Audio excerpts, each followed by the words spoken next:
हलवा या चारे के ओरी अमौसा का मेला या मौसा मचल हुआ हल्ला चढ़ावा उतारा लठिया कितने खरीदे? मचल हुआ हल्ला चढ़ावा उतारा खचाखच भरल रेलगाड़ी निहारा हर गुर्री गुर्रा हर लोली लोला बिच्चे में हुए सराफत से बोला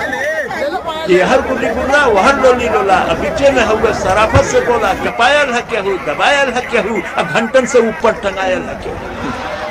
कि चपायल है केहू दबायल है केहू व घंटन से ऊपर टंगायल है केहू केहू हक्का बक्का केहू लाल पियर केहू फनफनात हुए कीड़ा के नियर अब बप्पा रे दैया तनी हम आगे बढ़ा देता भैया कि बप्पा रे दैया तनी हम आगे बढ़ा देता भैया मगर केहू दर से टसकले न टसके मसकले न मस्के छिड़ल हिताई नताई का चर्चा पढ़ाई लिखाई कमाई का चर्चा दरोगा का बदली करावत हो केहू लग्गी से पानी पियावत हो केहू अमौसा का मेला अमौसा गुलब्बन के दुल्हन चले धीरे धीरे